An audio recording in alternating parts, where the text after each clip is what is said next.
दोस्तों, आप देख रहे हैं समाचार विश्लेषण को। मैं हूं रतिकांत सुमन। आपने यदि हमारे चैनल को अभी तक सब्सक्राइब नहीं किया होगा, समाचार विश्लेषण साइट को, तो आप सब्सक्राइब कर लें, क्योंकि इसमें आपको नए नए नोटिफिकेशन, नए नए न्यूज़ आपको मिलते रहेंगे। तो आज हम लोगों का जो विषय है वह विषय है कि ब्रिक्स में जो सम्मान मिला है नरेंद्र मोदी जी को, उसके विषय में। और यह भारत का सम्मान है। पूरे भारत के जो 144 करोड़ लोग हैं उनका यह सम्मान है। और इसमें किसी भी हिंदू या मुस्लिम की बात नहीं है। हम लोग सभी एक हैं और भारत एक है। और भारत के मुस्लिम, हिंदू, ईसाई सभी एक हैं। वह भारत के लिए ही जीते हैं, भारत में ही जीते हैं और भारत का सम्मान बढ़ाने के लिए जीते हैं। उसी को आगे बढ़ाते हुए नरेंद्र मोदी जी ने अपने सम्मान को, भारत वर्ष के सम्मान को बढ़ाया है। उसी के विषय में हम लोग बात करेंगे। ब्रिक्स में आप देख रहे होंगे कि नरेंद्र मोदी एक तरफ हैं और दूसरी तरफ हैं आपको जिनपिंग, जो चीन के राष्ट्रपति हैं। और आपको वहाँ पर जो पुतिन है वह हैं। तीन ये जो राष्ट्राध्यक्ष समझिए, जो कि यहाँ पे प्रधानमंत्री हैं और वो वहाँ पे जिनपिंग और ये राष्ट्रपति हैं। तो इन लोगों के साथ जो साझा कार्यक्रम हुआ है उससे पश्चिमी देशों में खलबली मची है। अब यहाँ पर नरेंद्र मोदी के पक्ष में जो बातें आती हैं कि एक तरफ आप देखते होंगे कि नरेंद्र मोदी का जो संबंध है वह इजराइल के साथ बड़ा ही अच्छा है और वह भारत के हित में है। दूसरा है कि ईरान के साथ भी हमारे संबंध अच्छे हैं, तो यह भी भारत के हित में है, क्योंकि हमारा व्यापारिक जो साझेदारी है तो बहुत ज़्यादा है। और चारबाग का जो वहाँ पर वह बना है वह भी भारत के ही हित में है। तो इस प्रकार से एक तरफ तो ईरान से है, एक तरफ हमारा फिलिस्तीन से भी अच्छा संबंध है, और एक तरफ इजराइल से है, एक तरफ रसिया से है और एक तरफ हमारा संबंध जो है अमेरिका से भी है, इंग्लैंड से भी है और यह पश्चिमी देशों से भी है। तो यही पॉजिटिव पॉइंट बनता है, जो कि पुतिन के लिए बड़ा ही हितकारी साबित हुआ। पुतिन पर जो है, यदि पश्चिमी देश क्रोधित थे तो हो सकता था कि हमला और यह युद्ध और ज़्यादा बढ़ता, लेकिन बीच में मध्यस्थता जो थी वह नरेंद्र मोदी की थी, भारत का था। और भारत आज आप कहीं से भी इसे इग्नोर नहीं कर सकते हैं। भारत जो है एक बहुत बड़ा राष्ट्र है और 1 अरब 44 करोड़ की आबादी कम नहीं होती है। यह लगभग जो है, मान लीजिए कि 7.5 अरब या 8 अरब के में एक आप अपनी हिस्सेदारी समझ लीजिए कितना है। उसमें फिर मान लीजिए कि 1 अरब 45 करोड़ के आसपास जो है चीन की आबादी है, और आपको लगभग जो है वह लगभग हो जाता है 3 अरब के आसपास, और उसमें रशिया भी है। तो इसमें 10 देश अभी शामिल हुए हैं और लगभग पुतिन ने कहा है कि 30 देश अभी ऐसे हैं जो कि ब्रिक्स से जुड़ना चाहते हैं। और ब्रिक्स जो है इस प्रकार से, अभी इससे क्या हुआ है कि पुतिन के ही सहयोग से मानिए या भारत की अपनी जो यह महत्वाकांक्षा है उसके साथ जो है जिनपिंग ने अपनी सेना को जो यथावत जो पहली स्थिति थी उस स्थिति में लाने का जो है स्वीकारोक्ति दे दी है। और इसमें जिनपिंग ने भी हामी भर दी है और नरेंद्र मोदी ने भी हामी भर दी है। तो सभी अपने अपने स्थान पर जा रहे हैं। जो एक टेंशन बढ़ा हुआ था वह नहीं होगा, वह ब्रिक्स के कारण से ही ऐसा हो रहा है। और यूक्रेन से हमारे संबंध अच्छे हैं, रसिया से भी हमारे संबंध अच्छे हैं।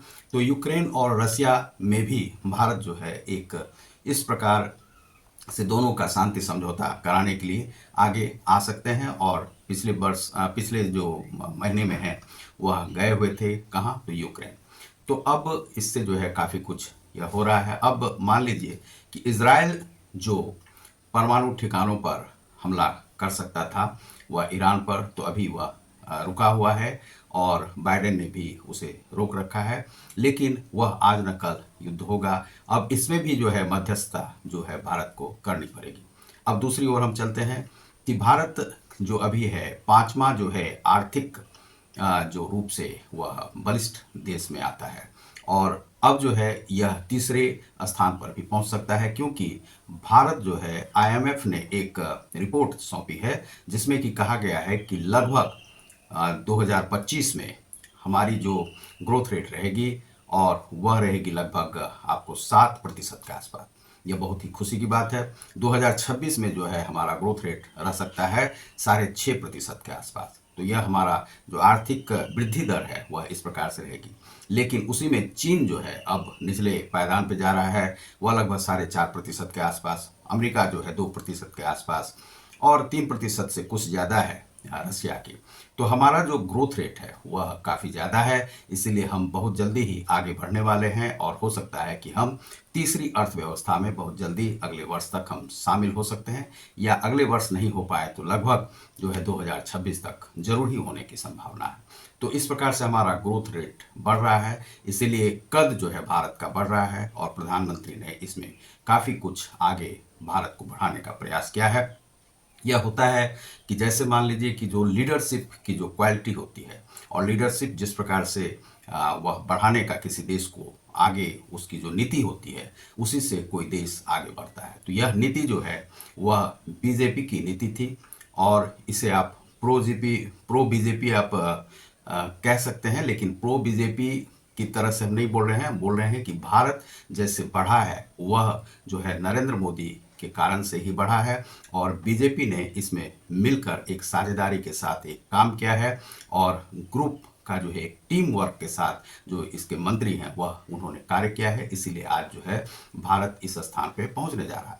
7% का जो IMF ने जो रिपोर्ट दिया है, और 6.5% का और भी जो एजेंसियां हैं उन्होंने भी यह रिपोर्ट दिया है। तो इसीलिए हमारा जो है आज कम ग्रोथ रेट नहीं है, और हम आगे नित्य जो है सो बढ़ते जा रहे हैं। तो यह हमारे लिए बहुत ही खुशी की बात है।